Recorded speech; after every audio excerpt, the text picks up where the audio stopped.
नमस्कार। आज द्वितीय थर पर राज्यर माननीय मुख्यमंत्री तथा अर्थमंत्री श्रीयुक्त मोहन चरण माझी महोदय 2026-27 बजेट उपस्थापन करिसेंती। गत वर्ष भरी ए वर्ष मध्य ओडिया संस्कृति परंपरार प्राणकेन्द्र प्रभु जगन्नाथଙ୍କ निकटरे आमे ए बजेट टी समर्पण करुछु एवं पुरी रे 1000 कोटी टंका व्यय विश्वस्तरीय श्री जगन्नाथ संग्रहालय तथा लाइब्रेरी प्रतिष्ठा पाई मध्य ए बजेट रे घोषणा हेछि। एहा सहित गुंडीचा मंदिर, एमआर मठ, रघुनंदन पाठागार रो आध्यात्मिक गौरव को फेरई आनिबा पाई मध्य ए बजेट रे व्यय अटकल रखा जाइछि। ता सहित ओडिशार गौरवमय इतिहास को विश्व दरबार रे पहुंचैबा पाई भुवनेश्वर रे 800 कोटी टंका व्यय रे एक विश्व मानर म्यूजियम प्रतिष्ठा लगी मध्य बजेट रे प्रावधान रही। केवल सेतिक नुहे, आम सामरिक कलार गोटे प्रकृष्ट निदर्शन हेउछि छौ। ये छौर मध्य विकास पाई बारिपदारे मयूरभंज छौ एकाडेमी स्थापन पाई मध्य पदक्षेप निया जाउछि। सेहि भली भाबरे महिमा धर्मर प्रचारक तथा पृष्ठपोषक संत कवि भीम भोईंकर कर्मभूमि खलियापाली को मध्य विकसित करबा पाई 35 कोटी टंकार प्रावधान राज्य सरकार रखिछंती। एहा सहित महिला सशक्तिकरण केवल उच्चारण रे सीमित होइके रही नाही। ओडिशा रे नूतन सरकार गठन हैला परे महिला सशक्तिकरण को वास्तव रे क्रियान्वयन करबा पाई अनेक परियोजना राज्य सरकार करिछंती। आज मध्य मुख्यमंत्री कन्या सुमंगल योजना रे गोटे जुगान्तकारी पदक्षेप ने जाइछि, जोंथिरे झियोटीए जन्म हेबा समय रे 20,000 टंका संचय करा जिवो। ए संचय उपकरणटी कामरे लागिबो सेतेबेले जेतेबेले झियोटी स्नातक समाप्त करिवो। ए स्नातक समाप्त कला परे ताकू 1,00,001 टंका प्रदान करा जिवो।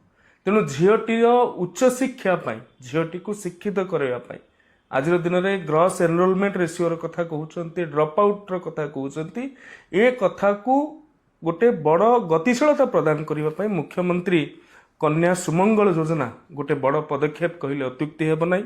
से भली भाव में उच्च शिक्षा भित्तिभूमि विकास लगी 470 कोटी टंका प्रावधान राज्य सरकार तरफ करा जाइछि। ओडिशार विभिन्न कॉलेज मानकर भित्तिभूमि जनित विकास ए माध्यम रे हेई परिबो। ता सहित माननीय मुख्यमंत्री को कृतज्ञता एवं धन्यवाद जनइबे, जो भली भाव में ओडिशा रे आउ 4टी नुआ सरकारी विश्वविद्यालय 4टी जिल्ला रे प्रतिष्ठा करबा पई व्यय अटकल रखा जाइछि। केन्द्रापड़ा, जगतसिंहपुर, झारसुगुड़ा एवं भद्रक ये 4टी जिल्ला रे अनेक दिनरू दाबी रही आसितला। निश्चित भाव में जातीय शिक्षा नीति 2020 कहूछि जे प्रत्येक जिल्ला रे आमे विश्वविद्यालय स्थापन करिबा। 2036 विकसित ओडिशा लक्ष्य को आमे हासिल करिबा। तेणु आमे विकसित ओडिशार लक्ष्य हासिल करिबार दिगरे अग्रसर हेउछंती एवं ओडिशार आउ 4टी जिल्ला रे विश्वविद्यालय स्थापन हबार ए व्यवस्था करा जाइछि। निश्चित भाव में मो हृदयर सहित माननीय मुख्यमंत्री निकट रे कृतज्ञता ज्ञापन करिबी। सेहि भली भाव में उच्च शिक्षा रे मेधावी छात्र छात्री मानक पई ई मेधावृत्ति, फकीर मोहन छात्रवृत्ति, गोपबंधु शिक्षावृत्ति तथा गोटे विशेष वृत्ति विदेश शिक्षावृत्ति जो अनुसूचित जाति एवं जनजातिर पिला माननकु विदेश रे पढ़िबा पई 2 वर्ष को 50 लाख टंका अणफेरस्त भाव में नॉन रिफंडेबल भाव में घोषणा करा जाइछि। निश्चित भाव में ओडिशार वंचित एवं पछुआ अंचलर पिला माने विश्व दरबार रे जाइकी भल भल यूनिवर्सिटी रे पढ़ी पारिबे।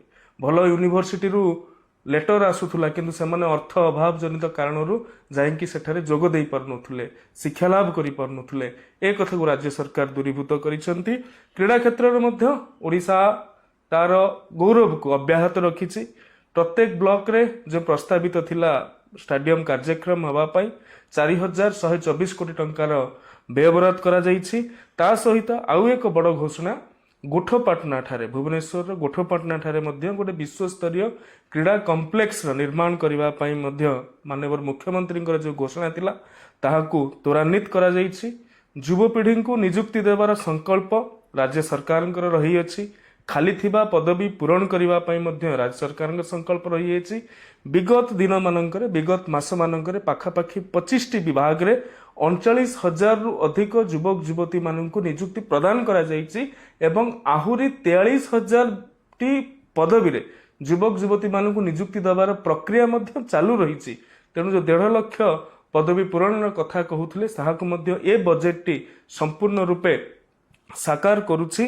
संस्कृति ठारू आरंभ करी शिक्षा पर्यंत क्रीड़ा ठारू आरंभ करिकी प्रत्येकटी भित्तिभूमि पर्यंत एवं ओडिया अस्मिता ओडिया परंपरा ओडिया स्वाभिमान को पाथेय करिकी गतिशीलता प्राप्त करुथुबा ये सरकार ओडिशार भाषा साहित्य संस्कृति विभाग को सर्वाधिक ए पर्यंत सर्वाधिक एलोकेशन जेतेटी बजेट होईछि से मध्यरु एथर सर्वाधिक 614 कोटी टंका रेकर्ड अनुदान प्रदान करा जायछि संस्कृति विभाग को। क्रीड़ा विभाग रे मध्य आमर अनुदान गत वर्ष तुलन रे वृद्धि होईछि। ओडिशार आजिर दिन रे शिक्षा ठारू आरंभ करिकी स्वास्थ्य पर्यंत साधारण लोकंक सामाजिक सुरक्षा ठारू आरंभ करिकी गमनागमन पर्यंत पंचायत राज ठू आरंभ करिकी राजस्व विभाग पर्यंत गृह विभाग पर्यंत जल संपद विभाग ठारू आरंभ करी भित्तिभूमि संबलित जेते विभाग अच्छी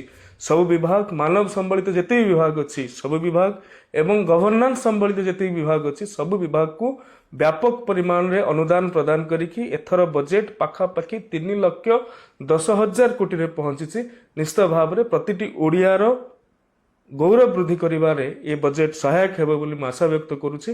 आउ थरे मान्य मुख्यमंत्री महोदय एवं मान्य प्रधानमंत्री महोदय जहाँकर परिकल्पना थिला गोटे विकसित ओडिशार निर्माण करिबा पई पूर्वोदय करिबा पई तांको मध्य कृतज्ञता एवं धन्यवाद ज्ञापन करुछि। वंदे उत्कल जननी, जय जगन्नाथ, भारत माता की जय। नमस्कार।